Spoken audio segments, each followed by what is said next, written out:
فجر کی سنتوں کا مسئلہ۔ عام نمازیں جو ہے انہوں کے اندر جو پہلے سنتیں ہوتی ہیں، فرض سے پہلے سنتیں جو ہوتی ہیں اور فجر سے پہلے سنت ہوتی ہے، ان دونوں سنتوں کا مسئلہ الگ ہے۔ ظہر کی پہلے کی سنتیں چھوٹ جائیں تو کب پڑھیں، اس کی ویڈیو ہم نے بنا کر جو ہے ڈال دی تھی۔ اس کے علاوہ عصر کی سنتیں ہیں، ہم آئے اور نماز کھڑی ہو گئی تھی،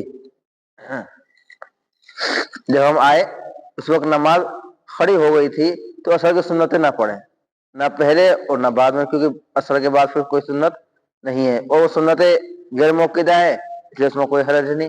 مغرب سے پہلے سنتیں نہیں ہیں، عشاء سے پہلے کی سنتیں بھی اسی طرح ہے، تو سنتیں غیر موقدہ ہے۔ اگر جماعت کھڑی ہو گئی تو پھر ہم سنتوں کی نیت نہیں باندھیں گے۔ اسی کے ساتھ ایک مسئلہ یہ ہے کہ اگر ہم نے سنتوں کی نیت باندھی، اس وقت جماعت کھڑی نہیں تھی، اسی کے بعد پھر جماعت کھڑی ہو گئی، تو اب چاہیے یہ کہ نماز کو مختصر کر دیں۔ اگر 4 رکعت کی نیت باندھی تھی، 2 رکعت پر سلام پھیر دیں مختصر کر کے، اور اگر 2 رکعت سے زیادہ ہو گئی، 3 رکعت ہو گئی، تو پھر مختصر کر کے پھر 4 رکعت پر جو ہے اس کو سلام پھیریں۔ لیکن فجر کی سنتیں جو ہیں ان کا مسئلہ تھوڑا سا الگ ہے، کیونکہ فجر کی سنتیں پہلے کی سنتیں جو ہے، فجر کی پہلے کی سنتیں وہ زیادہ اہمیت رکھتی ہیں، اور اللہ کے رسول صلی اللہ علیہ وسلم نے ان کے متعلق زیادہ تاکید فرمائی۔ ان کا مسئلہ یہ کہ اگر ہم مسجد کے اندر آئے اور امام صاحب نماز کے لیے کھڑے ہو گئے تھے تو فجر کی سنتیں ہمیں جب بھی پڑھنی چاہیے، لیکن کہاں پڑھنی چاہیے اور کب پڑھنی چاہیے اس کو تھوڑا سا ذہن میں رکھیں۔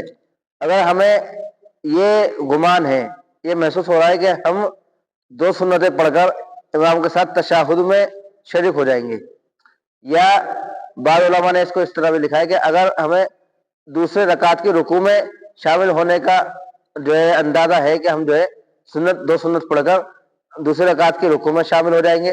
بعض علماء نے تشہد کا لکھا ہے، جس کا جیسا بہتر سمجھے اس اعتبار سے اس کو کر سکتے ہیں۔ دوسرے رکعت کی رکوع میں یا جو ہے قاعدہ آخرہ کے اندر شامل ہو سکتے ہیں 2 سنت پڑھ کر، تو ان کو جو ہے فجر کی 2 سنتیں پڑھنی چاہیے۔ اور جب جماعت کھڑی ہو گئی تو اس وقت بہتر ہے کہ مسجد کے باہر کے حصے میں سنتیں ادا کریں، جہاں جماعت ہو رہی ہے وہاں سنتوں کی نیت نہ باندھے، بلکہ مسجد سے باہر کی جو جگہ ہے وہاں سنتیں پڑھیں، کیونکہ جہاں جماعت ہو رہی ہے وہاں فرض نماز کے علاوہ کوئی نماز نہیں ہونی چاہیے۔ لیکن کسی مسجد کے اندر اگر 2 حصے نہیں ہیں، باہر کا حصہ نہیں ہے، تو جماعت جہاں ہو رہی ہے اس سے دور پلر ہے کوئی تو اس کی آڑ میں یا کونے میں وہاں جو ہے اس سنتوں کو ادا کرے۔ جہاں جماعت ہو رہی ہے وہیں یا اس کے آس پاس سنت پڑھنا مکروہ تحریمی ہے۔ اسی طرح اگر کوئی شخص نماز پڑھنے کے لیے آیا فجر کی اور جماعت کھڑی تھی، اسے اندازہ تھا کہ اب اگر سنت پڑھوں گا تو سلام بھی جو ہے مجھے نہیں مل پائے گا، تو جماعت کے اندر شریک ہو جائے۔ جو سنتیں اس کی چھوٹی ہیں، اب ان سنتوں کو طلوع آفتاب کے جو ہے 10 یا 15 منٹ بعد یا 20 منٹ بعد جو ہے ان کو ادا کرے گا۔ فجر کے فوراً بعد وہ ادا نہیں کرے گا، کیونکہ اللہ کے رسول صلی اللہ علیہ وسلم نے فجر کے بعد کوئی بھی نماز پڑھنے سے منع فرمایا۔ کچھ لوگ ایسا کرتے ہیں، ان کا ایسا کرنا صحیح نہیں ہے۔